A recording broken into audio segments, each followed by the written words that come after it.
أعوذ بالله من الشيطان الرجيم. بسم الله الرحمن الرحيم.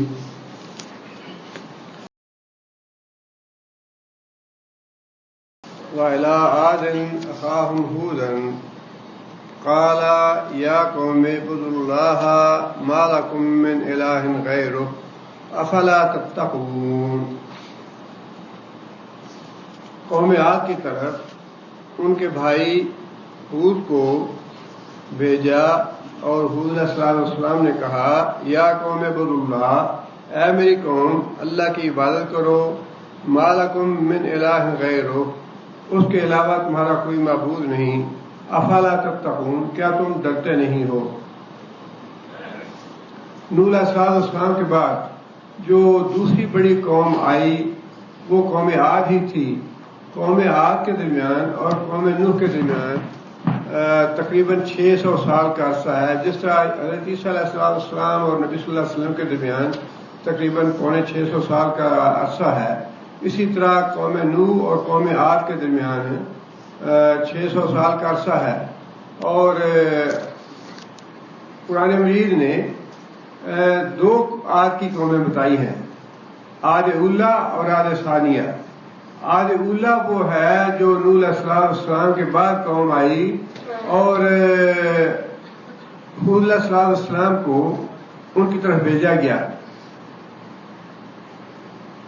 قوم عاد کی ہلاکت کے بعد وہ لوگ جو حود علیہ السلام پہ ایمان لائے تھے اور بچا لیے گئے، ان کی جو نسل تھی وہ آگے پھر عاد ثانی کا ہے. یہ جو قوم تھی نوح علیہ السلام کے فوراً بعد آئی، جس کی طرف حود علیہ السلام کو بھیجا گیا، یہ عاد اولیٰ کہلائی. اور جیسا کہ نوح علیہ السلام کی قوم کا علاقہ عراق تھا، یہ قوم عاد کا علاقہ بنیادی طور پہ تو یمن کا علاقہ تھا، لیکن اللہ تعالیٰ نے بہت زیادہ ترقی دی انہیں اور وسعت دی اور آہستہ آہستہ حجاز تک پھیل گئی یہ قوم. اللہ فرماتے ہیں کہ بالکل جو پیغمبروں کے حالات ہیں، حالانکہ ان میں وقفہ کافی ہے، 600 سال کا وقفہ تھوڑا وقفہ نہیں ہے، بہت بڑا لمبا وقفہ ہے. اس کے باوجود کم و بیش سبھی جو پیغمبر تھے ان کے اپنی قوموں کے ساتھ جو معاملات پیش آئے وہ ملتے جلتے ہیں آپس میں، بالکل ویسے ہی حالات سے سابقہ نبی صلی اللہ علیہ وسلم کو بھی پیش آیا.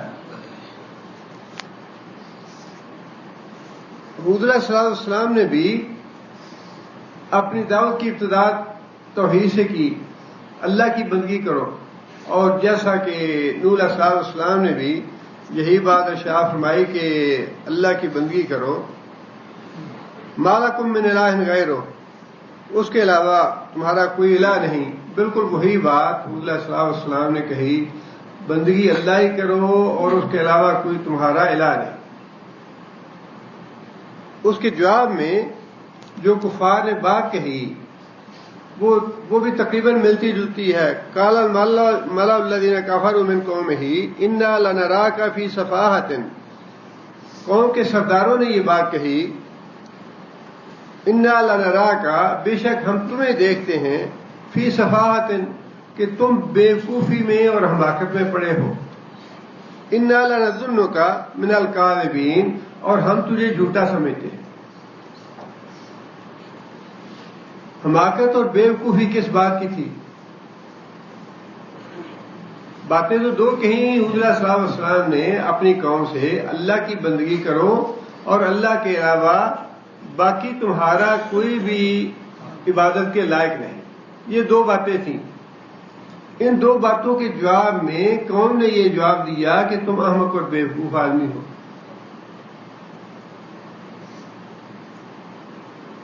جہاں تک اللہ کی بندگی کا تعلق تھا اس کو تو مانتے تھے کہ ٹھیک ہے اللہ نے سب کچھ کیا ہے، زمین آسمان پیدا کیا، ہمیں پیدا کیا، رزق پیدا کرتا ہے، بارش برساتا ہے، سارے کام وہ کرتا ہے. اس کی بندگی کی حد تک تو معاملہ ٹھیک ہے، لیکن جو اگلی بات تم کہتے ہو یہ ہے احمقوں والی اور بیوقوفوں والی بات. حود علیہ السلام کو احمق اور بیوقوف جو کہا گیا وہ اس بات پہ کہا گیا کہ اللہ کے علاوہ جو تم کہتے ہو کہ باقیوں کو چھوڑ دو، یہ ہے حماقت اور بیوقوفی کی بات۔ یہ کیسے ممکن ہے کہ ایک ہی اللہ جو ہے وہ ساری کائنات کا نظام سنبھال لے اور ایک اللہ ہی ساری کائنات کا نظام چلائے؟ یہ ان کے نزدیک حماقت اور بیوقوفی کی بات تھی۔ آگے پیغمبر نے یہ جواب دیا، قال یا قومی لیس بی سفاہۃ، اے میری قوم کے لوگوں، میں احمق اور بیوقوف نہیں ہوں، ولکنی رسول من رب العالمین، بلکہ میں تو رسول ہوں اس رب کی طرف سے جو سارے جہان والوں کا رب ہے۔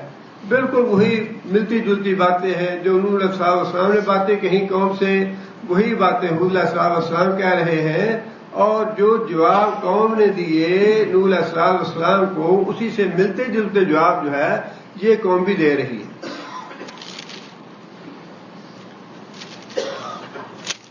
آگے پھر نوح علیہ السلام نے یہ بات کہی، ابلغکم رسالات ربی، میں اپنے رب کے پیغام تمہیں پہنچاتا ہوں، وانا لکم ناصح امین، اور میں تمہارا خیر خواہ ہوں اور امانت دار بھی ہوں۔ یہی بات نوح علیہ السلام نے کہی، ابلغکم رسالات ربی، اپنے رب کے پیغام تمہیں پہنچاتا ہوں، وانصح لکم، اور میں تمہاری خیر خواہی بھی کرتا ہوں۔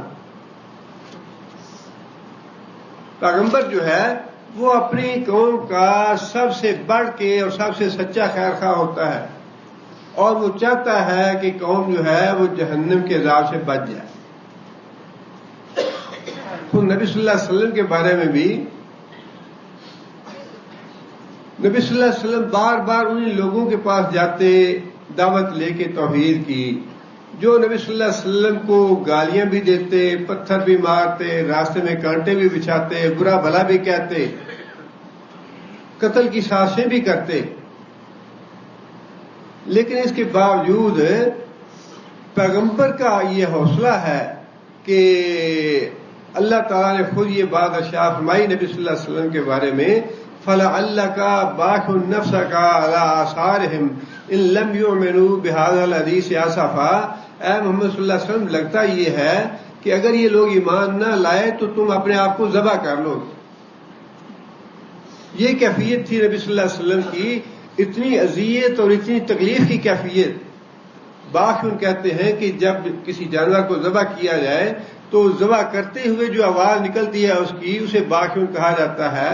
تو نبی صلی اللہ علیہ وسلم کی یہ کیفیت ہو جاتی تھی صرف اس وجہ سے کہ یہ لوگ ایمان کیوں نہیں لاتے، حالانکہ فائدہ نبی صلی اللہ علیہ وسلم کا اپنا تو نہیں تھا اس میں، نبی صلی اللہ علیہ وسلم کا یہ اللہ کا کچھ نہیں سنورتا اس سے، لیکن یہ خیر خواہی کا اعلیٰ ترین درجہ ہے کہ انسان دوسرے کی حمایت کے لیے، اس کی خیر خواہی اور اس کی بھلائی کے لیے اپنی جان تک جو ہے وہ ہلاک کر ڈالے، دوسرے کی خیر خواہی کے لیے۔ دنیا کا کوئی طمع اور لالچ نہیں، ان اجریہ الا علی رب العالمین، اور پیغمبر نے یہی بات کہی کہ میرا جو دنیاوی اجر ہے جو تم سمجھتے ہو وہ تو میں تم سے کوئی طلب نہیں کرتا، اور جو میں محنت کر رہا ہوں، جو میں سر کھپا رہا ہوں تمہارے ساتھ، اس کا جو اجر ثواب ہے وہ اللہ کے ذمہ ہے، تم سے میں کوئی چیز نہیں طلب کرتا۔ اور پھر امین فرمایا کہ میں امین بھی ہوں، یہ نہ سمجھنا کہ میں کوئی اپنی طرف سے بات تمہیں کہہ رہا ہوں، جو کچھ مجھے اللہ تعالیٰ بتاتے ہیں منو ان تم تک پہنچا دیتا ہوں۔ اب اگلی بات جو ہے وہ یہ ہے جس پہ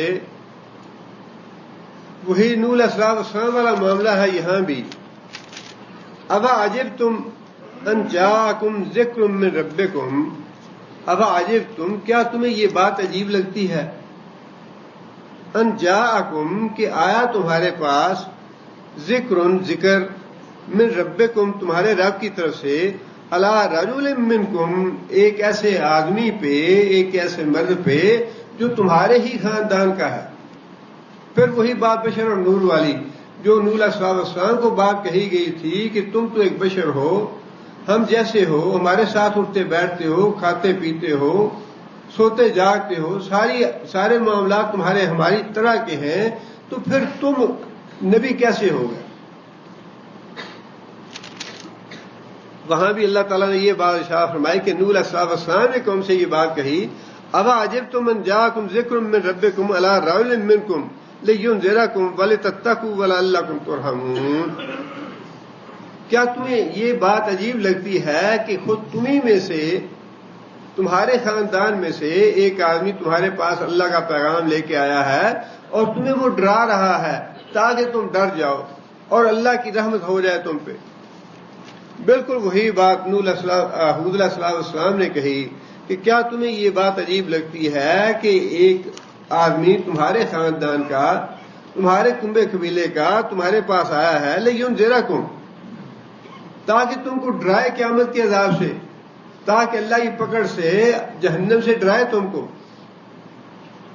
یہی بات نبی صلی اللہ علیہ وسلم کے ساتھ تھی، بڑی تفصیل کے ساتھ سورہ بنی اسرائیل میں اللہ تعالیٰ نے باتیں شاہ فرمائی کہ لوگوں نے کہا تمہارے پاس کوئی باغ نہیں ہے، خزانہ نہیں ہے، محافظ نہیں ہے، کوئی فرشتے آگے پیچھے تمہارے پاس نہیں ہے کہ یہ پتہ چلے کہ واقعی تم اللہ کے رسول ہو، یا پھر کوئی فرشتہ آتا ہمارے پاس ہدایت لے کے۔ حالانکہ یہ انتہائی احمقانہ بات تھی، یہ تو اللہ تعالیٰ کا بڑا فضل ہے اور اللہ کی بڑی رحمت ہے کہ رسول جو ہے انہی میں سے آتا ہے اور اپنی زبان میں آ کے سمجھاتا ہے۔ تھوڑا سا اندازہ آپ یہاں اپنی ماحول سے لگا لیں، عربی کے خطبے جو ہیں وہ اکثر لوگوں کو سمجھ نہیں آتے، لیکن جا کے جمعہ تو فرض ہے پڑھ لیتے ہیں، لیکن وہ ترجیح دیتے ہیں کہ کہیں اپنی زبان میں بات ہو رہی ہو، بنگالی میں ہو، اردو میں ہو، پنجابی میں ہو، اپنی زبان میں بات ہو تو وہ زیادہ اچھی سمجھ آتی ہے، وہاں بیٹھ کے سنیں۔ یہ تو اللہ کا احسان ہے کہ تم جیسا بشر جو تھا، تمہارے خاندان کا آدمی، اس پہ تو تمہیں اللہ کا ممنون احسان ہونا چاہیے، اللہ کا شکر ادا کرنا چاہیے کہ یا اللہ تیرا شکر ہے کہ تو نے ہم میں سے ہی ہمارے جیسا، ہماری زبان کا، ہمارے کنبے قبیلے کا آدمی بھیجا ہے، کوئی دوسری نسل سے یا دوسری نوع سے یا کوئی فرشتوں سے یا جنوں سے کوئی ہمارے پاس پیغمبر نہیں بھیج دیا جس کو فالو کرنے میں، جس کو سمجھنے میں ہمیں دقت پیش آتی۔ 40 سال تک تو رسول اللہ صلی اللہ علیہ وسلم کے ساتھ معاملات جو تھے ایسے گھلے ملے تھے کہ کبھی یہ تصور بھی نہیں کیا تھا کہ نبی جو ہے ہم سے کوئی الگ مخلوق ہے، لیکن جیسے ہی نبی صلی اللہ علیہ وسلم نے اعلان کر دیا تو انہوں نے فوراً یہ کہنا شروع کر دیا کہ یہ تو ہماری جیسا بندہ ہے، ہمارے خاندان کا ہے، ہمارا بھائی بندہ ہے، نبی ہونا چاہیے تو کسی دوسری قسم کا، کسی دوسری نوع کا یا کسی دوسری چیز ہونا چاہیے جو آ کے ہمیں بتائے اور ہمیں پتا چلے کہ واقعی یہ اللہ کا رسول بن آیا ہے۔ حالانکہ سراسر غلط بات تھی، اس لیے اللہ تعالیٰ نے بات یہاں سے شروع کی کہ کیا تمہیں اس بات میں تعجب ہوتا ہے؟ حالانکہ تعجب تو نہیں ہونا چاہیے، اللہ کا شکر گزار ہونا چاہیے اس بات پہ۔ آگے پھر اللہ فرماتے ہیں کہ وَاذْكُرُوا، اور یاد کرو، اِذْ جَعَلَكُمْ خُلَفَاءَ مِن بَعْدِ قَوْمِ نُوحٍ، وَاذْكُرُوا، اور یاد کرو اس بات کو، اللہ کے اس احسان کو یاد کرو، اِذْ جَعَلَكُمْ، جب اس نے بنایا تم کو، خُلَفَاء، جانشین، من بعد قوم نوح، قوم نوح ہلاک ہو گئی، قوم نوح کے بعد اللہ تعالیٰ نے ان کی جگہ پہ تمہیں جانشین بنا دیا،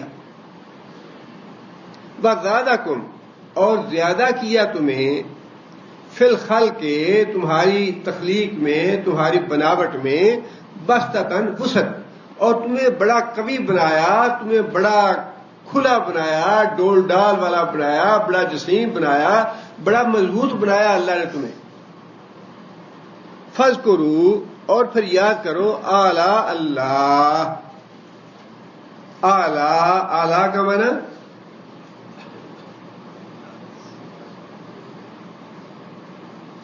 بڑی معروف آیت سورہ ہے قرآن مجید کی، فَبِأَيِّ آلَاءِ رَبِّكُمَا تُكَذِّبَانِ، تم اللہ کے کس کس احسان کو جھٹلاؤ گے؟ آلہ کا معنی احسان، احسانات جمع کا صیغہ ہے یہ، آلہ اللہ، اور یاد کرو کہ اللہ تعالیٰ نے کیسے کیسے احسان کیے ہیں تم پہ۔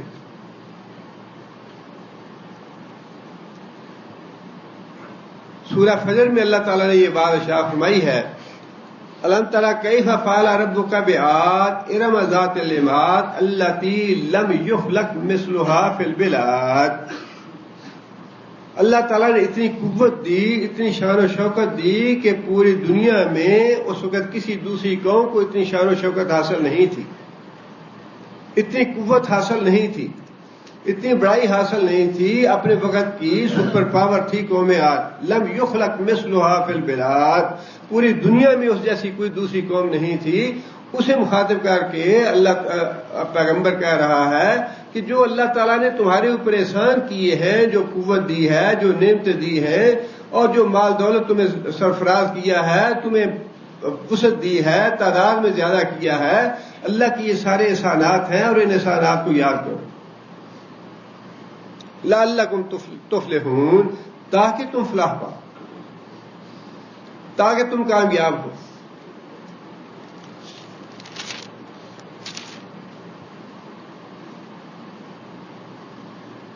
ایک تو اس میں اللہ تعالیٰ نے یہ بات بتائی کہ قوم عاد کو اللہ تعالیٰ نے بہت بلندی عطا فرمائی اور بڑا اس کو ترقی عطا فرمائی اور بڑی وسعت عطا فرمائی اس کو، اور ساتھ دوسری بات یہ فرمائی کہ اللہ کے احسان کو یاد کرو تاکہ تم دنیا میں بھی اور آخرت میں بھی فلاح پا سکو۔ یہاں چند ایک احسان تو اللہ تعالیٰ نے گنوائے کہ جو احسان اللہ نے اس قوم پہ کیے، لیکن ان احسانات کے علاوہ بھی ویسے جامع طور پہ یہ بات ارشاد فرمائے کہ جتنے بھی احسان اللہ نے تم پہ کیے ہیں وہ احسان یاد کرو تاکہ تم فلاح پا سکو۔ جب انسان اللہ تعالیٰ کے احسانات کو بھولتا ہے تو اس کا نتیجہ کیا ہوتا ہے؟ انسان ناشکرا ہو جاتا ہے، انسان ناشکرا ہو جاتا ہے اور انسان اللہ کی نافرمانی کرنے لگتا ہے۔ جب انسان اللہ تعالیٰ کے انعامات کو اور اللہ تعالیٰ کے احسانات کو یاد کرتا ہے تو انسان شکر گزار بنتا ہے، انسان اللہ تعالیٰ کی فرما برداری کا راستہ اختیار کرتا ہے۔ اور پھر احسانات جو ہیں یہ صرف قوم عاد کی بات نہیں ہے، ہر قوم کو اللہ تعالیٰ نے، بلکہ ہر انسان کو اللہ تعالیٰ نے بڑے ہی احسانات سے نوازا ہے۔ اور مسلم امہ جو ہے اس پہ تو اللہ تعالیٰ کے اتنے احسانات ہیں، اتنے احسانات ہیں کہ انسان شمار نہیں کر سکتا۔ سب سے بڑا احسان اس امت محمدیہ میں پیدا کر دینا اللہ تعالیٰ کا، اور پھر یہ قرآن اللہ کا احسان، ایمان اللہ کا احسان، دین اللہ کا احسان، یہ شریعت نبی صلی اللہ علیہ وسلم کی، یہ اللہ کا احسان، اور پھر انسان کو ذاتی طور پہ جتنی بھی اللہ تعالیٰ نے نعمتیں دی ہیں جن کا اللہ تعالیٰ نے قرآن مجید میں بار بار ذکر فرمایا ہے، الم نجعل لہ عینین ولسانا وشفتین، ایک ایک چیز اللہ تعالیٰ نے گنوائی ہے کہ کیا یہ دو آنکھیں نہیں دی ہم نے تمہیں جس کا تم شکر ادا کرو؟ کیا ہم نے تمہیں زبان نہیں دی جس کا تم شکر ادا کرو؟ کیا یہ ہونٹ نہیں دیے ہم نے جس کا تم شکر ادا کرو؟ جعل لکم السمع والافئدہ قلیلا ما تشکرون، ہم نے تمہیں کان دیے، تمہیں دل دیے، تمہیں آنکھیں دی، تمہیں دماغ دیا۔ اللہ فرماتے ہیں قلیلا ما تشکرون، بہت ہی تھوڑا ہے جو تم شکر کرتے ہو۔ اسی لیے نبی صلی اللہ علیہ وسلم نے یہ بات ارشاد فرمائی کہ انسان کو دین کے معاملے میں اپنے سے اوپر جو ہے اس کو دیکھنا چاہیے، دنیا کے معاملے میں نیچے جو ہیں ان کو دیکھنا چاہیے، تاکہ نچلوں کو دیکھ کے انسان کے اندر شکر گزاری کا جذبہ پیدا ہو۔ شکر پیدا کرنا مطلوب ہے شریعت میں، اور عبادت ہے یہ شکر کرنا۔ اصل شکر الحمدللہ، فرمایا کہ الحمدللہ کہنا بہترین شکر ہے، اور پھر شکر جو ہے وہ صرف زبانی ہی نہیں مطلوب بلکہ عملی شکر بھی مطلوب ہے۔ اللہ تعالیٰ کی نعمتوں کا زبانی شکر مطلوب نہیں ہے بلکہ عملی شکر بھی مطلوب ہے۔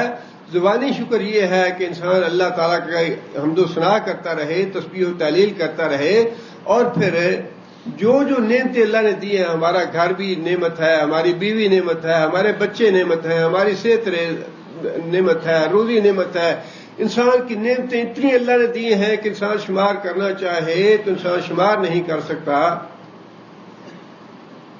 وَآتَاكُم مِّن كُلِّ مَا سَأَلْتُمُوهُ، اللہ تعالیٰ تمہیں ہر چیز سے دیتا ہے جس کا تم اللہ سے سوال کرتے ہو۔ وَإِن تَعُدُّوا نِعْمَتَ اللَّهِ لَا تُحْصُوهَا، اور اگر تم شمار کرنا چاہو اللہ کی نعمتوں کا تو تم شمار نہیں کر سکتے، اتنی ہیں نعمتیں اللہ کی۔ اور زبانی شکر کے علاوہ بھی عملی شکر بھی مطلوب ہے نعمتوں کا، کہ انسان عملی زندگی میں اللہ کی نافرمانی نہ کرے۔ اس مضمون کی حدیث ہے کہ جس نے اللہ کی اطاعت کی اس نے اللہ کا شکر ادا کیا، اور یہی چیز حضور علیہ الصلوۃ والسلام نے اپنی قوم سے کہی کہ اللہ کی بندگی کرو، اور اللہ کے علاوہ دوسرے جن کی بندگی کرتے ہو انہیں چھوڑ دو، اس کے علاوہ کوئی دوسرا الہ نہیں ہے۔ اور پھر جو اللہ تعالیٰ نے احسانات کیے ہیں ان کو یاد کرو، لعلکم تفلحون، شکر گزار بنو گے تو فلاح پاؤ گے، نہ شکرے بنو گے قدرتی طور پہ بنیادی طور پہ تو انسان کے اندر اللہ تعالیٰ نے نہ شکرے پن کا ہی کمزوری رکھی ہے۔ ان الانسان لربہ لکنود، اللہ تعالیٰ نے انسان میں کمزوریاں رکھی ہیں اور خود بتایا ہے کہ تمہارے اندر میں نے یہ کمزوری رکھی ہے۔ انسان نہ شکرا بھی ہے، انسان جاہل بھی ہے، انسان ظالم بھی ہے، یہ ساری باتیں اللہ تعالیٰ نے خود ارشاد فرمائی ہیں۔ خلق الانسان ضعیفا، کمزور بھی ہے، یہ ساری چیزیں ہیں، لیکن اللہ تعالیٰ نے یہ بتا دیا کہ تمہارے اندر یہ کمزوریاں میں نے رکھی ہیں، ان کمزوریوں کو تم نے دور کرنا ہے۔ کمزوریاں بتانے کا مطلب یہ نہیں ہے کہ یہ کمزوریاں ہیں تو فائدہ اٹھاؤ ان سے، بلکہ بتانے کا مقصد یہ ہے، مطلوب یہ ہے کہ یہ کمزوریاں ہیں تمہارے اندر، لیکن اب یہ یاد رکھنا ان کمزوریوں کی وجہ سے دھوکے فریب میں مبتلا نہ ہونا، ان کمزوریوں کو دور کرنے کی کوشش کرو۔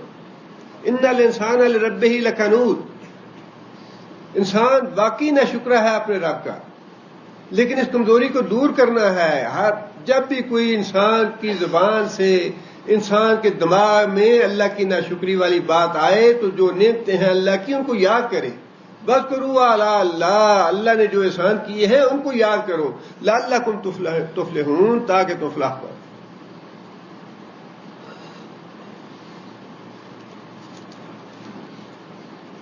آگے وہ اگلی بات ہے جھگڑے والی، اور وہ جھگڑا ہر زمانے میں رہا ہے اور وہی جھگڑا آج بھی ہے جو قیامت تک رہے گا۔ وہ جھگڑا یہ ہے، قالوا، قوم نے یہ بات کہی، اجئتنا، کیا تو ہمارے پاس آیا ہے، لنعبد اللہ وحدہ، لنعبد اللہ وحدہ، کیا تو حود ہمارے پاس اس لیے آیا ہے کہ ہم صرف ایک اللہ کی عبادت کریں، باقی جو الہ ہیں ان کو چھوڑ دیں، وَنَذَرَ، اور چھوڑ دیں مَا كَانَ يَعْبُدُ آبَاؤُنَا، جن کی عبادت ہمارے آباء و اجداد کرتے چلے آ رہے ہیں۔ یہ ہے بات وہ جس پہ نبی صلی اللہ علیہ وسلم کو بھی جنگیں کرنی پڑیں، جانیں دینی پڑیں، اور جس کے لیے اپنا گھر بار بھی چھوڑنا پڑا۔ صحابہ کرام نے بھی جس کے لیے جد و جہد کی اور جانیں دیں جس کام کے لیے، وہ جو حضرت بلال رضی اللہ تعالیٰ عنہ کو مارتے تھے، پیٹتے تھے، گھسیٹتے تھے اور دھوپ میں پھینک دیتے تھے حضرت بلال رضی اللہ تعالیٰ عنہ کو، تو جواب میں حضرت بلال کا احد احد کہنا وہ کیا تھا؟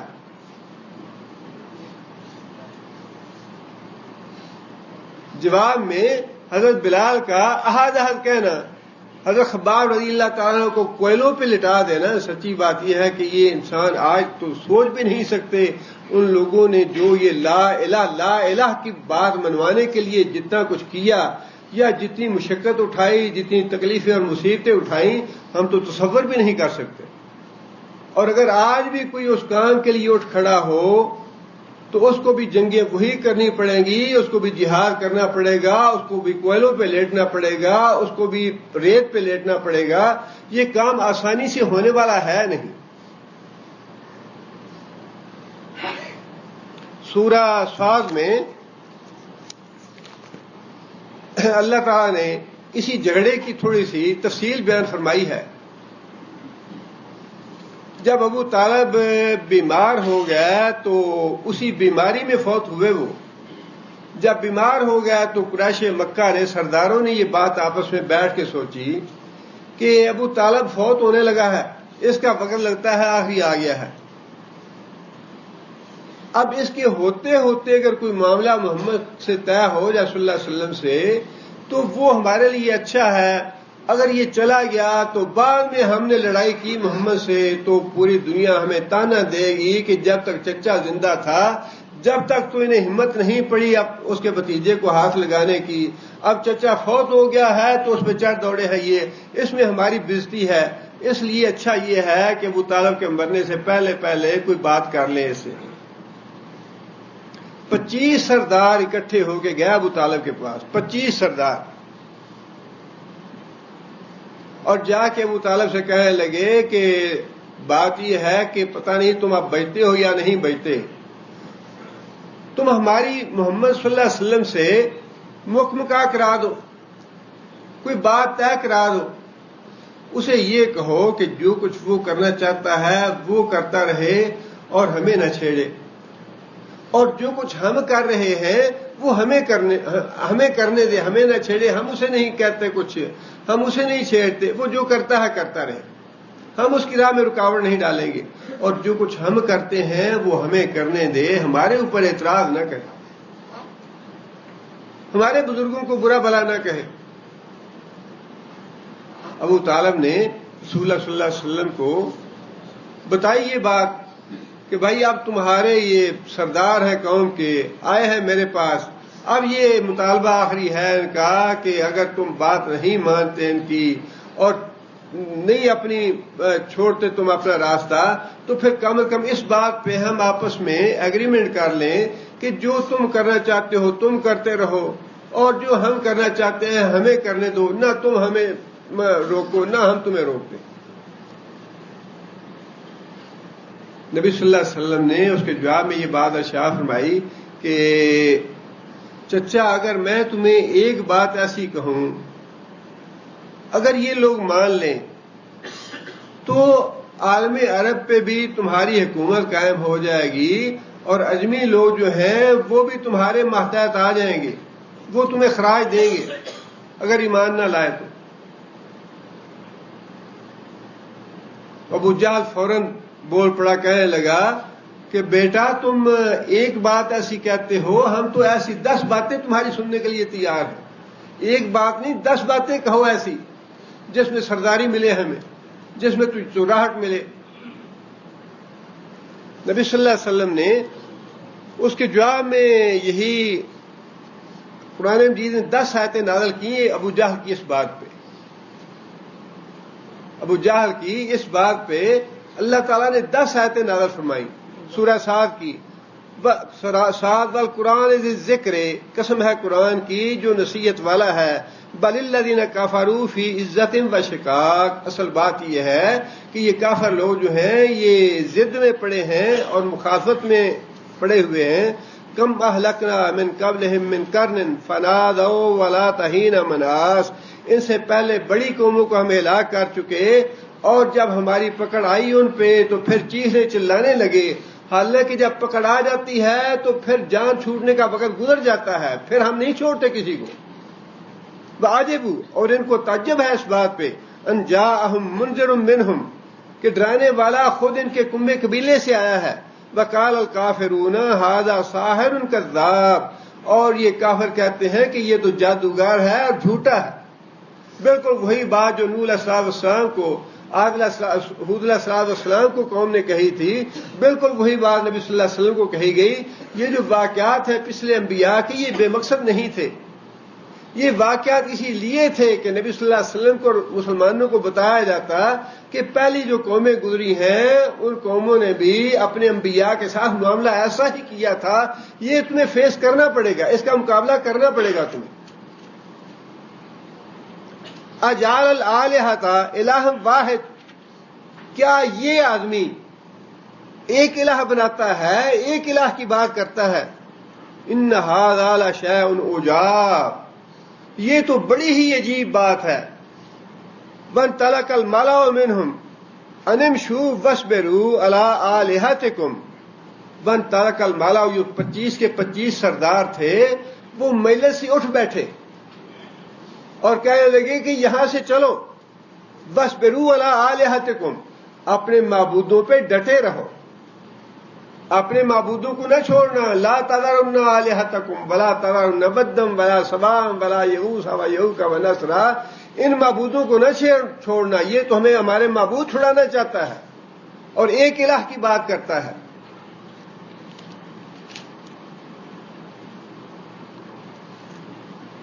ان ھذا لشیء یراد. وہ جو سردار تھے انہوں نے کہا کہ یہ جو بات ایک کہنا چاہتا ہے یہ ہماری چدراہٹ نہیں بلکہ اپنی چدراہٹ بنانا چاہتا ہے. ہمیں ہمارے معبود چھڑا کے اپنے آپ کو نبی منوا کے اور ایک اللہ کی عبادت کرا کے یہ اپنی چدراہٹ بنانا چاہتا ہے. ہماری چدراہٹ نہیں بنائے گا. یہ تو اس کا ارادہ کچھ اور ہی لگتا ہے کہ یہ اپنے آپ کو چودھری بنوائے. ما سمعنا بہذا فی الملۃ الاخرۃ ان ھذا الا اختلاق. یہ جو بات ایک الہ والی کہہ رہا ہے یہ بات تو ہم نے کسی دوسری قوم میں سنی ہی نہیں. نہ یہودیوں میں نہ عیسائیوں میں نہ مجوسیوں میں. ساروں کے الگ الگ الہ ہے. یہ ایک الہ والی بات جو ہے یہ تو نئی گھڑ کے لے آیا ہے. الا اختلاق. یہ تو بالکل ہی من گھڑت بات لگتی ہے ایک الہ والی. یہ تھی مصیبت اور یہ تھا جھگڑا. لا الہ والی بات جو ہے نا وہ ہضم نہیں ہوتی. نہ اس وقت ان قوموں کو ہضم ہوتی تھی نہ قریش مکہ کو یہ بات ہضم ہوئی. حتیٰ کہ تلواروں نے اس بات کا فیصلہ کیا. جب فتح مکہ ہو گیا رسول اکرم صلی اللہ علیہ وسلم نے حضرت بلال کو حکم دیا کہ بلال بیت اللہ شریف کی عمارت کے اوپر جا کے کھڑے ہو کے اذان دو اور اللہ اکبر کی تکبیر کہو کہ اللہ سب سے بڑا ہے, اللہ کے علاوہ کوئی الہ نہیں. یہ فتح مکہ جو ہے یہ دراصل اس جھگڑے کا اور اس مقدمے کا فیصلہ تھا جس میں رسول اکرم صلی اللہ علیہ وسلم نے اپنے قوت بازو سے وہ جو بت اندر رکھے تھے, جو الہ بنائے ہوئے تھے, جو ود اور سوا اندر پڑے تھے, ان کو زور کے ساتھ قوت کے ساتھ تلوار کے ساتھ نکال کے باہر پھینکا. اور آج بھی جو مشکل کشا ہیں, جو حاجت روا ہیں, جو اولاد کے بنے ہوئے ہیں, فلاں جو ہے وہ غوث ہے, وہ بارش برساتا ہے, کتب ہے, اولاد دیتا ہے, اس کی برکت سے روزی ملتی ہے, اس کی برکت سے جان بچتی ہے, اس کی برکت سے بیماری ٹلتی ہے, اس کی برکت سے فلاں ہوتا ہے, اس کی برکت سے فلاں ہوتا ہے. زبانی یہ کہتے ہیں کہ یہ ہمیں بچاتا ہے, یہ ہمیں مشکل میں کام آتا ہے, یہ ہماری حاجتیں پوری کرتا ہے. لیکن عملاً یہ ہو رہا ہے کہ حکومت جو ہے وہ غفلت سے کام لے رہی ہے. حکومت حفاظت کرے ان مزاروں کی. کیسی الٹی بات ہے اور کیسی احمقانہ بات ہے. لیکن کہتے یہ تھے کہ تم احمق ہو. حود علیہ السلام کو قوم نے کہا کہ تم احمق ہو, ہم احمق نہیں ہیں. نوح علیہ السلام کو کہا کہ ہم تمہیں گمراہی میں دیکھتے ہیں. انا لنراک فی ضلال مبین. تم کھلی گمراہی میں مبتلا ہو اس لیے کہ تم یہ کہتے ہو کہ ایک الہ ہے باقی کو چھوڑ دو. گمراہ تم ہوئے ہو. حود علیہ السلام کو بھی یہی بات کہی کہ تم بیوقوف اور احمق ہو جو ایک الہ کی بات کرتے ہو. اور نبی صلی اللہ علیہ وسلم کو بھی یہ بات کہی ھذا ساحر کذاب, کہ یہ جادوگر ہے اور جھوٹا ہے, یہ کہتا ہے کہ باقی سارے الہوں کو چھوڑ دو اور ایک الہ کی بات کرو. اور یہ بات تو ہم نے کسی دوسری قوم میں سنی ہی نہیں. سب نے اپنے اپنے الہ بنائے ہوئے ہیں, سب کے اپنے اپنے حاجت روا اور مشکل کشا ہے. بس یہی جو جھگڑا تھا وہ جھگڑا ابھی تک حل نہیں ہوا. حل ہونے دیتے نہیں مشرک کہ نہیں سب وہ بھی کرنے والے ہیں, اللہ نے دیا ہوا ہے تو اللہ ہی. گریٹ گاڈ تو ہم اللہ کو ہی مانتے ہیں, رب اکبر تو وہی ہے. لیکن اللہ اپنے بندوں کو دیتا ہے, اللہ اپنے بندوں کو اختیار دیے ہیں, تصرف دیا ہے اور وہ کرتے ہیں. ایسے ایسے اللہ تعالیٰ معاف کرے. اس لیے سچی بات یہی ہے کہ سوائے قرآن کے سیدھی راہ اور ہدایت کی راہ کسی دوسری کتاب میں نہیں. جس نے سیدھی راہ پکڑنی ہے, جس نے فی الواقعی ہدایت حاصل کرنی ہے, قرآن کے علاوہ سب سے بڑی خدمت اسلام کی یہی ہے کہ قرآن کی تعلیم کو عام کیا جائے. جہالت یہ ہے کہ قرآن سے دور رہا جائے اور قرآن کو ہاتھ نہ لگایا جائے. ہدایت یہ ہے کہ انسان قرآن پڑھے اور قرآن سے سیدھا راستہ حاصل کرے. کوئی بڑے فلسفے نہیں ہیں، کوئی بڑی موٹی اور ایسی سمجھنے والی اصطلاحات نہیں ہیں، بڑے سیدھے سیدھے مسئلے ہیں. آسمان کو کس نے پیدا کیا، زمین کو کس نے پیدا کیا، تمہیں کس نے پیدا کیا، بارش کس نے بسائی، سورج کس نے پیدا کیا، چاند کس نے بنایا، یہ دن کس کا ہے، رات کس کا ہے. موٹی موٹی مثالوں سے اللہ تعالیٰ نے دین کو سمجھایا ہے. اس کے علاوہ جتنی بھی کتابیں لکھی ہیں، خواہ وہ اہل تصوف کی، تو اللہ بہتر جانتا ہے کہ اہل تصوف کی کتابیں پڑھیں. ایک صفحہ پڑھنے کے لیے 24 گھنٹے چاہیے سمجھنے کے لیے اس کو، کیا کیا اس میں اصطلاحیں استعمال کی ہوتی ہیں اور کیا کیا فلسفے اس میں استعمال کیے ہوتے ہیں، کہاں کہاں سے باتیں لی ہوتی ہیں. شرک تو ایسا ایک جھنجل ہے جس میں انسان پھنس جائے تو اسے نکلتا ہی نہیں.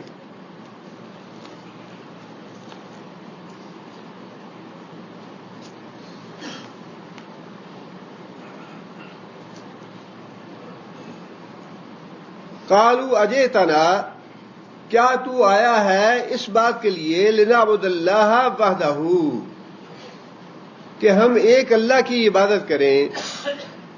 ونذر ما، اب دوسری بات دیکھیے کہ یہ ان کے لیے ایک تانا تھا جو حود علیہ الصلوۃ والسلام کو دیا کہ کیا باقی معبود چھوڑ کے ہم صرف ایک الہ کو مانیں، یہ تو تیری حماقت اور بیوقوفی ہے.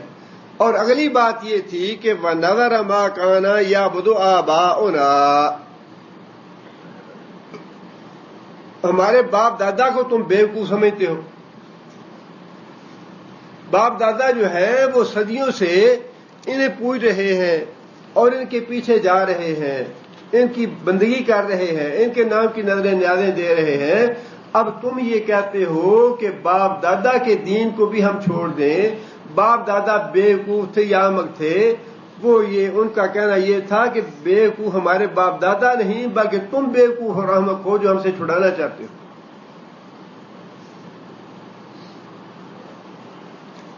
اور اس سے پہلے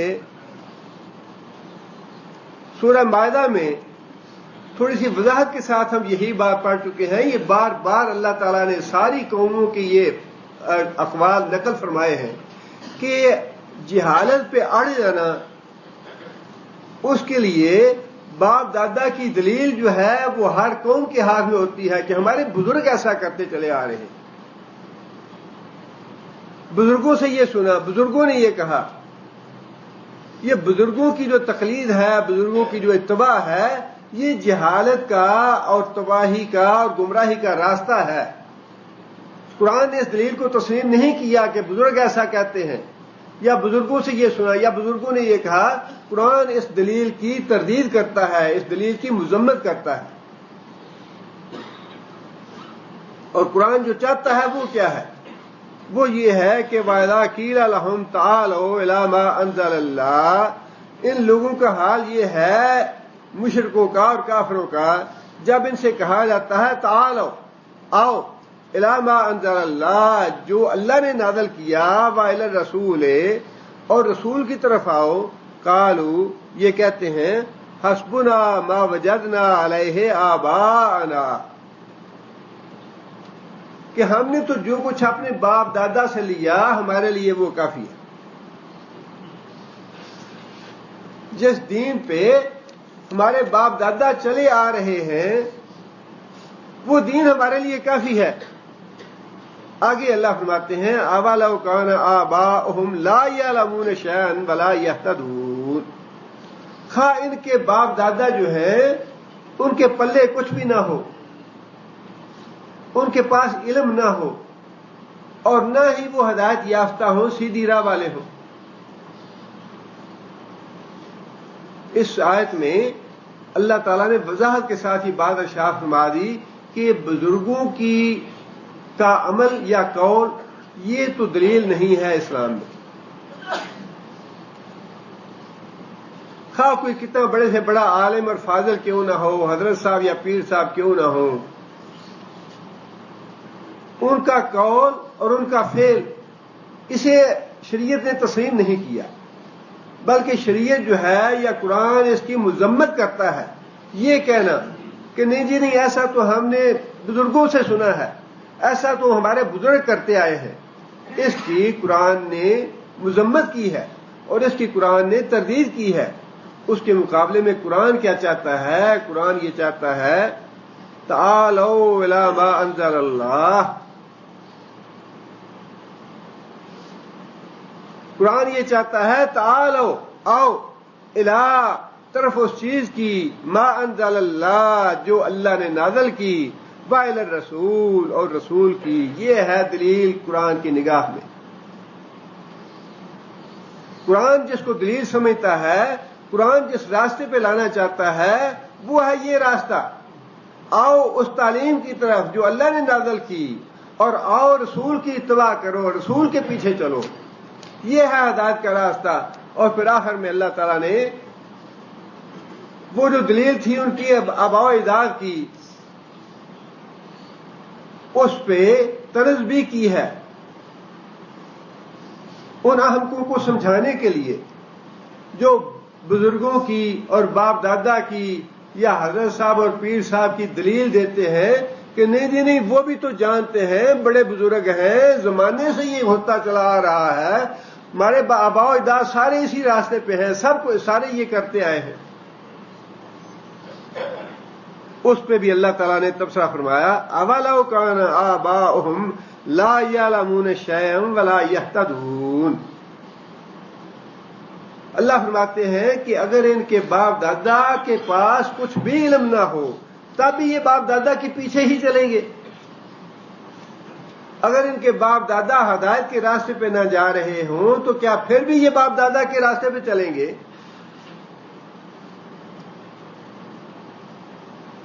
اور علم سے مراد جو ہے وہ قرآن کی نگاہ میں علم وحی ہے کہ وحی کا علم جس کے پاس ہے اس کی بات سنو، اللہ کی طرف آؤ، جو کچھ اللہ نے نازل کیا ہے اسے پڑھو، اس کو سمجھو، اس کی اتباع کرو. وإلی الرسول، اور پھر رسول کی اتباع کرو، رسول کے پیچھے چلو، رسول کی فرما برداری کرو. بس یہ دو چیزیں ہیں جس کا مطالبہ کیا اللہ نے قرآن میں.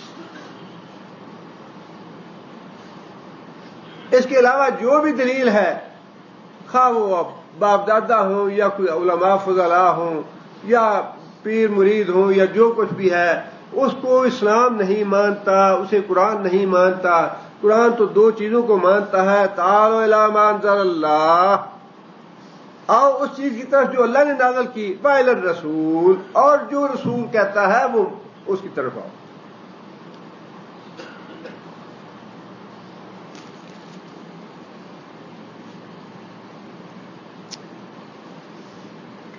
آگے پھر قوم عاد نے یہ بات کہی فاتنا بما تعظنا ان کنت من الصادقین.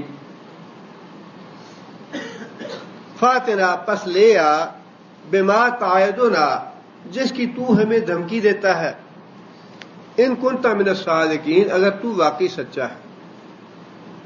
جس کا مطلب یہ ہے کہ قوم جو تھی وہ نبی کو واقعی جھوٹا سمجھتی تھی. یہ بالکل بات تو وہی ہے جب انسان کی بدقسمتی سامنے ہو اور جب انسان اللہ کی طرف سے پھٹکار پڑ جائے انسان پہ، تو پھر انسان کی زبان سے الفاظ بھی بدبختی والے نکلتے ہیں. ابو جہل نے دعا یہ کی بیت اللہ شریف کا دروازہ پکڑ کے کہ یا اللہ اگر یہ نبی سچا ہے فَأَمْطِرْ عَلَيْنَا حِجَارَةً مِّنَ السَّمَاءِ، اگر یہ سچا ہے اور ہم جھوٹے ہیں، أَمْطِرْ عَلَيْنَا حِجَارَةً مِّنَ السَّمَاءِ، تو پھر آسمان سے پتھروں کی بارش برسا دے ہمارے اوپر. کہنا کیا چاہیے تھا؟ کہنا تو یہ چاہیے تھا کہ یا اللہ اگر یہ سچا ہے تو پھر ہمیں توفیق دے دے اس کے پیچھے چلنے کی.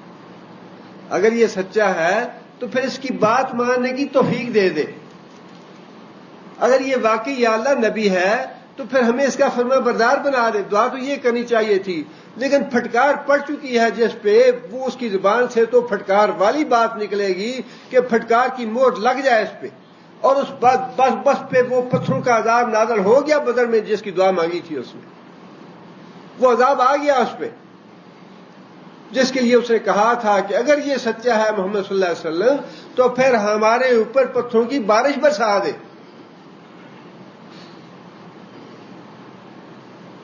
اگر وہ زبان سے بیت اللہ شریف کا دروازہ پکڑ کے زبان سے یہ دعا نکالتا، یہ بات نکالتا کہ یا اللہ اگر یہ سچا ہے محمد صلی اللہ علیہ وسلم تو پھر ہمیں توفیق دے دے اس کی پیروی کی، اس پہ ایمان لانے کی، تو شاید اللہ اس کو ایمان کی توفیق دے ہی دیتے۔ لیکن جو دعا اس نے مانگی وہ دعا اس کی پوری ہو گئی۔ یہاں بھی معاملہ وہی ہے، آنکھوں پہ پٹی بندھی ہوئی ہے، اور جو اللہ کا پیغام پہنچانے والا ہے، توحید کی بات کرنے والا ہے، باقی الہوں کی نفی کرنے والا ہے، اسے یہ کہہ رہے ہیں کہ تو احمق اور بیوقوف ہے، تو جھوٹا ہے، ہم سچے ہیں۔ یہ بڑی سر کھپائی، یہ دین کا معاملہ جو ہے نا، ہے سچی بات یہ ہے کہ بڑی سر کھپائی کا معاملہ ہے۔ انسان پیٹتے رہیں، سمجھاتے رہیں، قرآن پڑھتے رہیں، پڑھاتے رہیں، جس کے نصیب میں اللہ نے لکھا ہے بس ایمان تو وہی لائے گا، ورنہ ان معبودوں کی اور ان مشکل کشاؤں کی اور حاجت رواؤں کی اور ان داتاؤں کی اور ان جو کرنی والے اور بھرنی والے اور قسمتوں کے مالک بنے ہوئے ہیں، ان کی دل سے محبت نکلتی نہیں ہے۔ ساتھ مسئلے وہ بھی کرتے ہیں کہ اللہ ایک ہے، اللہ اکبر، لا الہ الا اللہ، پڑھتے بھی جاتے ہیں، تفسیریں بھی لکھتے ہیں، کتابیں بھی لکھتے ہیں، لیکن نہ وہ یہ غوثوں کی محبت نکلتی ہے، نہ کتبوں کی محبت نکلتی ہے، نہ داتا کی محبت نکلتی ہے، نہ محی الدین چشتی کی محبت نکلتی ہے، نہ غریب نواز کی محبت نکلتی ہے۔ ان کی بات کریں گے تو گلے پڑنے آئیں گے،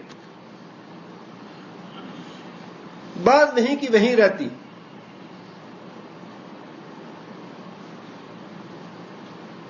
فَأْتِنَا بِمَا تَعِدُنَا إِن كُنتَ مِنَ الصَّادِقِينَ، اگر تو سچا ہے تو پھر جس عذاب کی تو ہمیں بار بار دھمکی دیتا ہے وہ عذاب لے آ ہم پہ۔ کتنی بڑی دلیری ہے اور کتنی بڑی جرت ہے۔ باتیں تو دو ہی ہیں کہ یا تو پیغمبر سچا ہے یا جھوٹا ہے، ان دونوں میں سے کوئی ایک بات تو ہے۔ اگر تو وہ جھوٹا ہے تو واقعی تمہاری جان چھوٹی ہی چھوٹی ہے، لیکن یہ تو سوچو کہ اگر وہ واقعی پیغمبر ہوا، اگر وہ واقعی سچا ہوا تو پھر تمہارا انجام کیا ہوگا؟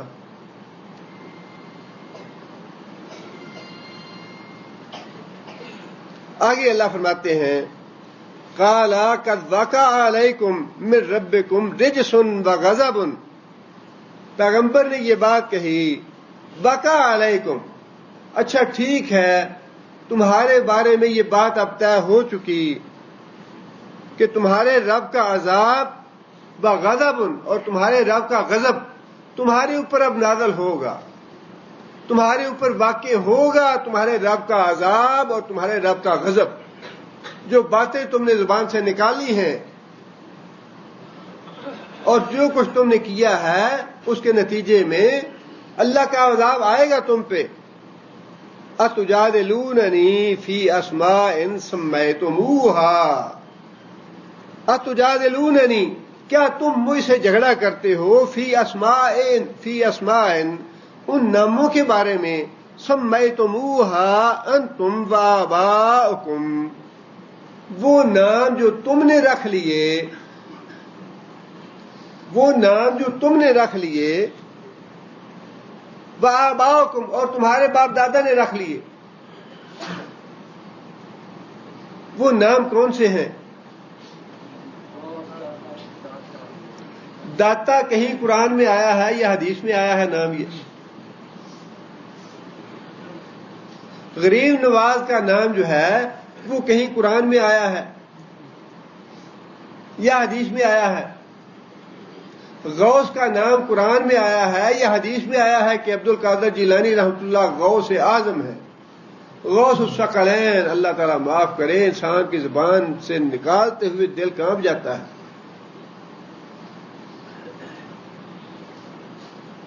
فریادیں سننے والا اور فریادیں پوری کرنے والا، اور وہ بھی ثقلین، جن و انس کی۔ اور جب یہ نہیں تھے تب کون تھا؟ بات تو بڑی سیدھی ہے، انسان کی مت ماری جائے یا انسان کی عقل جو ہے وہ ختم ہو جائے تو اور بات ہے، لیکن سیدھی سی بات یہ ہے کہ جن کے تم نام لیتے ہو، جنہیں تم نے اپنا بنا رکھا ہے، تھا وہ داتا ہیں یا غوث ہیں یا کتب ہیں یا ابدال ہیں یا جو بھی ہیں، جب یہ نہیں تھے تو کون تھا؟ اولاد کون دیتا تھا؟ روزی کون دیتا تھا؟ بارشیں کون برساتا تھا؟ زندگی اور موت کا مالک کون تھا؟ پیغمبر نے یہ بات بتائی کہ یہ جو نام تم نے رکھ لیے ہیں، فلاں بارش برساتا ہے، فلاں رزق دیتا ہے، فلاں صحت دیتا ہے، فلاں زندگی دیتا ہے، فلاں موت دیتا ہے، یہ تو تمہارے رکھے ہوئے نام ہیں۔ اللہ تعالیٰ نے ان میں سے کوئی نام نہیں تمہیں بتایا، نہ اللہ نے نام رکھے ہیں، نہ اللہ کو ضرورت ہے۔ ما نزل اللہ بہا من سلطان، ما نزل اللہ۔ اب اللہ نے واضح طور پہ فرما دیا کہ اللہ نے تو یہ نام نازل نہیں کیے۔ اب تم لوگ ہمیں منوانا چاہتے ہو کہ نہیں جی نہیں، آؤ ذرا بیعت کر کے دیکھو کتنا کچھ ہے حضرت صاحب کو۔ ہم یہ کہتے ہیں کہ اللہ فرماتا ہے کہ میں نے کسی کو کچھ نہیں دیا، کسی کو کچھ نہیں دیا۔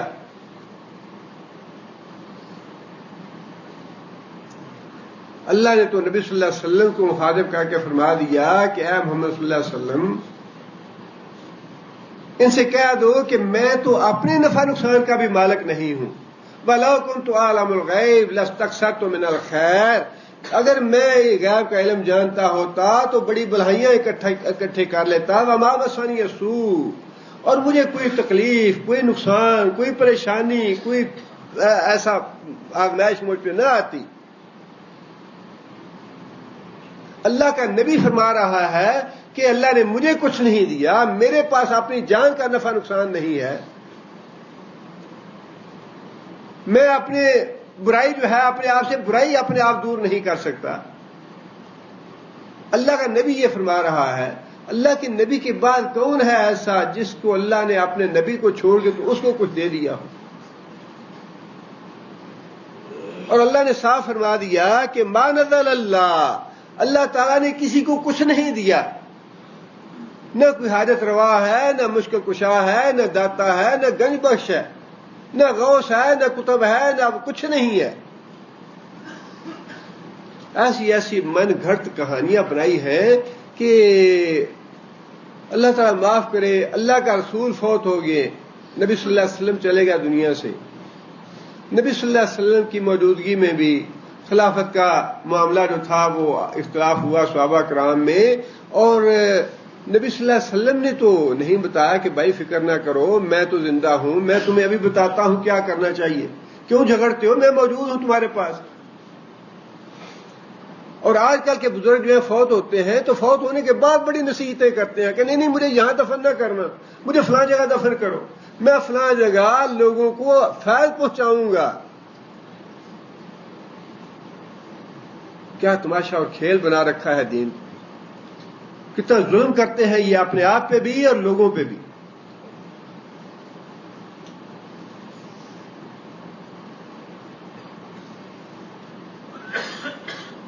حضرت عثمان شہید ہو جاتے ہیں اور اس کے بعد خلافت کے لیے اتنا جھگڑا پڑتا ہے، اتنا جھگڑا پڑتا ہے، اتنے مسائل کھڑے ہو جاتے ہیں، اتنے فتنے آ جاتے ہیں، لیکن کسی کو یہ سوچ نہیں آئی کہ اچھا جا کے رسول اللہ صلی اللہ علیہ وسلم سے مشورہ کر لینا چاہیے کہ ہم کیا کریں۔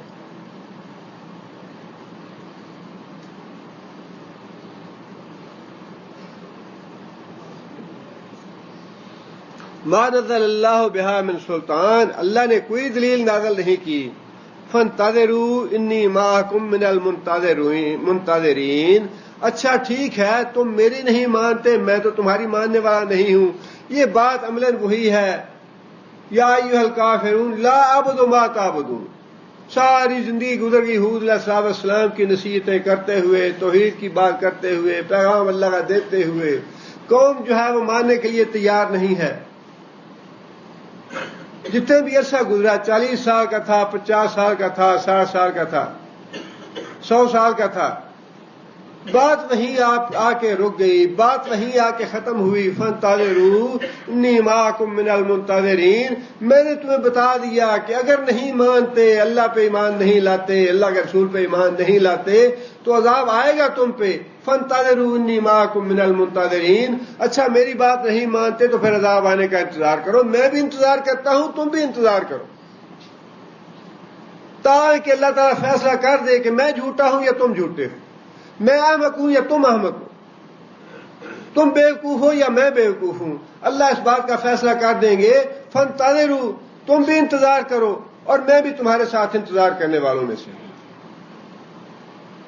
یہ آخری بات جو ہے پیغمبر نے کہہ دی کہ یا اللہ اب تو یہ ماننے والے نہیں ہیں، نافرمان ہیں، بس یا اللہ اب انتظار کی بات ہے، مہلت ہے. یا اللہ ہم اس انتظار میں ہیں کہ تیرا عذاب کب آتا ہے نہ ماننے والوں.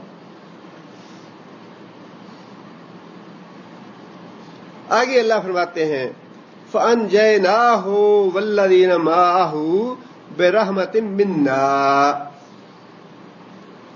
ایک ایک لفظ میں اللہ تعالیٰ نے عقیدے کی تصحیح کی ہے، عقیدے کی وضاحت کی ہے ایک ایک لفظ میں. انجینا کون سا صیغہ ہے؟ جمع متکلم کا ہے. فاعل کون ہے اس کا؟ اللہ تعالیٰ فاعل ہے اس کے.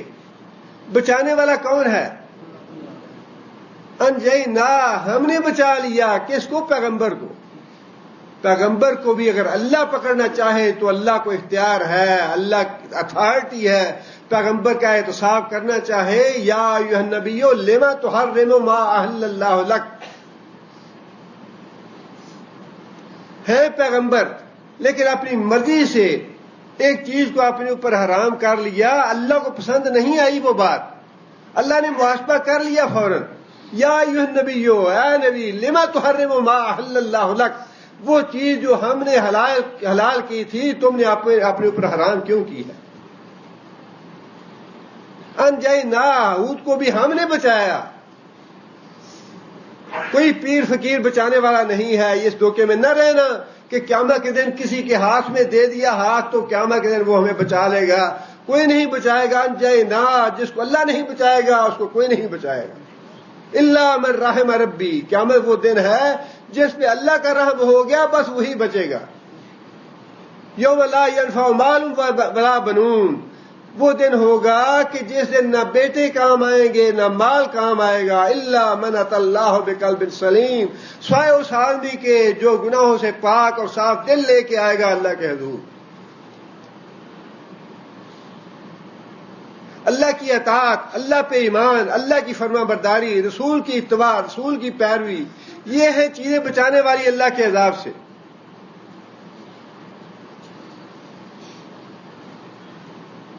فانجینا، ہم نے بچا لیا ہود کو، والذین معہ، اور وہ لوگ جو ہود علیہ السلام پہ ایمان لائے تھے ہم نے بچا لیا ان کو. برحمت منا، ساتھ یہ بھی فرما دیا کہ ہم نے اپنی رحمت سے بچایا پیغمبر کو بھی. پیغمبر کو بھی اپنی رحمت سے بچایا. جب بھی اللہ سے دعا کریں یہی دعا کریں کہ یا اللہ اپنی رحمت سے ہمیں صحت عطا فرما، یا اللہ اپنی رحمت سے ہمیں نوکری عطا فرما، یا اللہ اپنی رحمت سے ہمیں اولاد عطا فرما. اللہ کی رحمت کے بغیر بات بنتی ہی نہیں ہے. پیغمبر کو بچایا تو اس کو بھی اپنی رحمت سے، اور اگر ایمان لانے والوں کو بچایا تو اس کے بارے میں بھی فرمایا کہ ہم نے اپنی رحمت سے بچایا تمہیں. اللہ کے رسول نے خود وضاحت فرما دی کہ اللہ کی رحمت کے بغیر میں بھی جنت میں نہیں جا سکتا. میں بھی جنت میں جاؤں گا تو اللہ کی رحمت سے جاؤں گا.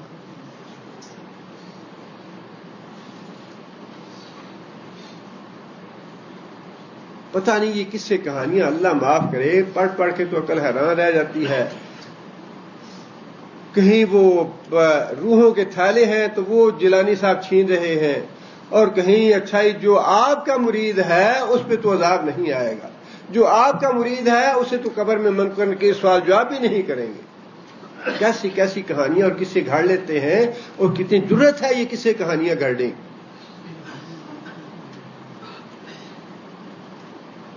حضرت سعد بن معاذ رضی اللہ تعالیٰ عنہ 70,000 فرشتے نے ان کے جنازے میں شرکت کی. 70,000 فرشتے.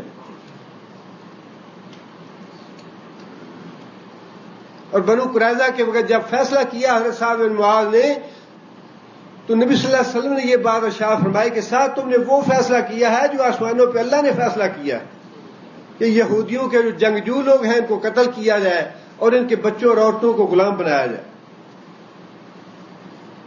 لیکن اس کے باوجود جب قبر میں ان کو تدفین کی گئی تو نبی صلی اللہ علیہ وسلم قبر پہ کھڑے تھے اور نبی صلی اللہ علیہ وسلم کی زبان مبارک سے تکبیر و تحلیل کے الفاظ نکلے. اللہ اکبر اللہ اکبر اللہ اکبر. صحابہ نے پوچھا یا رسول اللہ کیا بات ہے؟ پہلے تو کبھی بات نہیں سنی. فرمایا کہ سعد کو قبر جو ہے اسے ایسے بھینچا ہے اور میں نے اس کے لیے دعا کی ہے, اس کی قبر اللہ نے فراخ کر دی. اور ادھر یہ ہے جی جو آپ کا مرید ہے اس پہ تو قبر کا عذاب نہیں آئے گا, اس پہ تو منکر نکیر سوال نہیں کریں گے اس سے. جو آپ کا مرید کیسے کیسے قصے کہانی اور کتنی جرت ہے یہ باتیں لکھنے کی. تعالوا الی ما انزل اللہ, جو اللہ نے نازل کی ہے تعلیم اس کی طرف آؤ. وائل الرسول, اور جو باتیں رسول کہتا ہے اس کی طرف آؤ. باقی سب گمراہی ہے. یہ زندگی ایک بار کی ہی زندگی ہے, اس زندگی کو ضائع نہ کریں. ایک بار نہیں بار بار سوچیں اور یہ کبھی خیال نہ کریں. اقبال نے یہ باتیں کہی ہیں, میری بات کوئی بات نہیں ہے. ایک جو بھی بات ہوتی ہے اس کو خود بھی جا کے پڑھیں, اس کو اچھی طرح سوچیں اور سمجھیں, اور اگر اس میں کوئی آپ کو اشکال نظر آئے تو میرا دامن پکڑیں, ہمیں بتائیں کہ تم نے قرآن حدیث کے باہر بات کی ہے.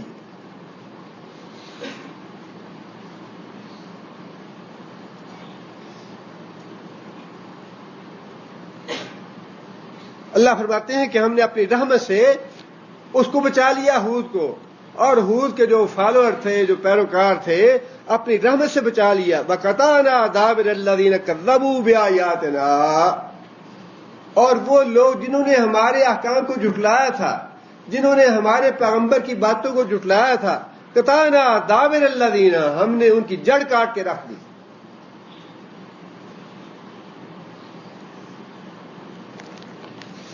اللہ تعالیٰ نے سورہ حاقہ میں تھوڑی سی تفصیل بتائی ہے اس عذاب کی.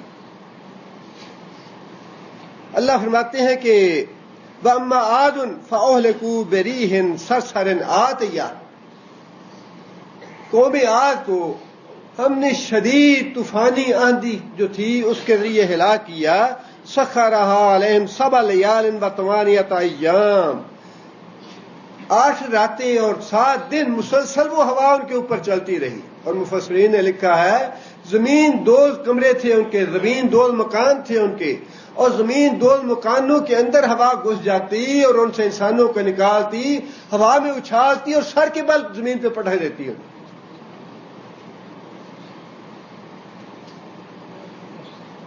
آٹھ راتیں اور 7 دن مسلسل ہوا کو ہم نے مسلط کیا ان پہ. فَتَرَ الْقَوْمَ فِيهَا سَرْعَا, اور اس طرح ہم پٹک کے ان کو زمین پہ مارتے تھے. كَأَنَّهُمْ أَعْجَازُ نَخْلٍ خَاوِيَةٍ, گویا کہ وہ کھجور کے خالی تنے, جس طرح خالی تنا جو ہے کھوکھلا تنا وہ بڑا ہلکا ہوتا ہے اور ہوا کو اٹھا کے نیچے پھینکنا بڑا آسان ہوتا ہے. فرمایا کہ کھوکھلے تنوں کی طرح ہم نے ان انسانوں کو ہوا میں اچھالا, اچھال کے سر کے بل اس کو نیچے پٹک دیا. آگے اللہ فرماتے ہیں فَهَلْ تَرَىٰ لَهُم مِّن بَاقِيَةٍ, کیا اس قوم کی کوئی ایک فرد, کوئی ایک مشرک بھی تمہیں باقی بچا نظر آ رہا ہے؟ اس بستی کے جتنے بھی مشرک اور کافر تھے سب کو ہم نے پٹک پٹک کے زمین پہ ختم کر دیا, ہلاک کر دیا, تباہ کر دیا. فرمایا کہ ہم نے اس طرح ان کو ہلاک کیا, اس طرح ختم کیا, ان کی جڑ کاٹ کے رکھ دی. آگے پھر نسل چلی صرف ان لوگوں کی جو حود علیہ الصلوۃ والسلام پہ ایمان لائے تھے, اور پھر وہ عاد ثانیہ کہلائے.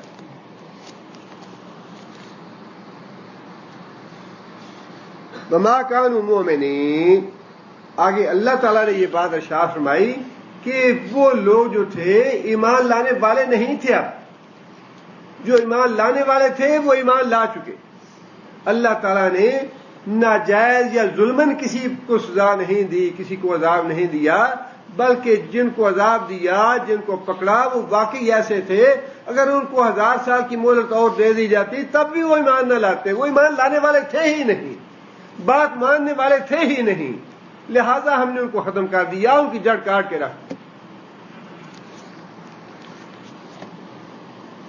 یہ قوموں کے واقعات جو ہیں اللہ تعالیٰ بیان فرما رہے ہیں تو قوموں کے مقابلے میں ہی نبی صلی اللہ علیہ وسلم کو اپنی قوم کے ساتھ جو واسطہ پڑا اور جو معاملات پیش آ رہے تھے ان کی ہو بہو تصویر جو ہے وہ پہلے انبیاء کی تھی، اور مسلمانوں کو نبی صلی اللہ علیہ وسلم کو اس بات کی تسلی دی گئی کہ یہ کوئی نیا کام نہیں جو آپ کے ساتھ ہو رہا ہے، اور پھر اس کے ساتھ ساتھ کافروں اور مشرکوں کو وارننگ بھی دے دی گئی کہ جو قومیں اپنے نبی پہ ایمان نہیں لائیں اور اپنے نبی پہ اس کی فرما برداری اختیار نہیں کی ان کا انجام کیا ہوا۔ اگر تم بھی ویسا ہی رویہ اختیار کرو گے نبی صلی اللہ علیہ وسلم کے ساتھ تو تمہارا انجام بھی ویسا ہی ہوگا۔ اللہ کا قانون تمہارے لیے مختلف نہیں ہے، نہ ان کے لیے مختلف تھا، جو ان کے ساتھ ہوا وہی تمہارے ساتھ ہوگا۔ لیکن اس کا مطلب یہ نہیں ہے کہ یہ مسائل اور یہ احکام اور یہ سبق جو ہے صرف قوموں کے لیے ہے، باقی یہ سبق افراد کے لیے بھی ہے، افراد کے لیے بھی ہے کہ جو آدمی نبی کی باتوں کو جھٹلائے گا، نبی کی نافرمانی کرے گا، اللہ کی پکڑ آئے گی اس پہ۔ جو آدمی اللہ پہ ایمان لائے گا، اللہ کے رسول پہ ایمان لائے گا، اللہ کے رسول کی اطاعت اور فرما برداری کرے گا، اللہ نے خود فرمایا کہ ہم اس کو دنیا میں حیات طیبہ بسر کرائیں گے، بہترین پاکیزہ زندگی بسر کرائیں گے۔ وَمَنْ أَعْرَضَ عَنْ ذِكْرِي فَإِنَّ لَهُ مَعِيشَةً ضَنْكًا، اور جو کوئی ہماری یاد سے، ہمارے قرآن سے، ہماری نماز سے، ہمارے نبی سے منہ موڑے گا، فَإِنَّ لَهُ مَعِيشَةً ضَنْكًا، میں اس کو تکلیف دہ زندگی بسر کراؤں گا اس دنیا میں۔ قوموں کا معاملہ بھی ایسا ہی ہے اور افراد کا معاملہ بھی ایسا ہی ہے، اس لیے اس میں بات صرف قوموں کی نہیں، اس میں سبق ہمارے لیے بھی ہے۔ ہم اپنا جائزہ لیں اور اپنا محاسبہ کریں، اور یہ بات بڑی سیدھی سی ہے، فَاذْكُرُونِي أَذْكُرْكُمْ، تم یاد کرو گے میں بھی یاد کروں گا، تم بھول جاؤ گے میں بھی بھول جاؤں گا۔ جو آدمی جتنا یاد کرے گا اللہ تعالیٰ اتنی اس کو حیات طیبہ بسر کرائیں گے۔ جس جس درجے میں ہمارا اللہ کے ساتھ تعلق ہوگا، جس جس درجے میں ہم اللہ پہ ایمان لائے ہیں، جو ہمارا درجہ ہے اللہ اور اللہ کے رسول کی اطاعت اور فرما برداری کا، اسی درجے کی زندگی اللہ بسر کرواتے ہیں اس دنیا میں۔ یہ معاملہ انسان کے اپنے ہاتھ میں ہے۔ آتا تو نعمتیں اور فضل اور رحمت آتی تو اللہ کی طرف سے ہے، لیکن ہے انسان کے اپنے ہاتھ میں کتنی رحمت مانگتا ہے اللہ سے، کتنا فضل طلب کرتا ہے اللہ سے، کتنا اللہ کے آگے ہاتھ پھیلاتا ہے، کتنا اللہ کو راضی کرتا ہے اور کتنا اللہ کو خوش کرتا ہے۔ اللہ تعالیٰ سے دعا ہے کہ اللہ تعالیٰ ہمیں قرآن مجید پڑھنے کے ساتھ ساتھ عمل کرنے کی توفیق بھی عطا فرمائے۔ سبحان ربک رب العزۃ عما یصفون وسلام علی المرسلین۔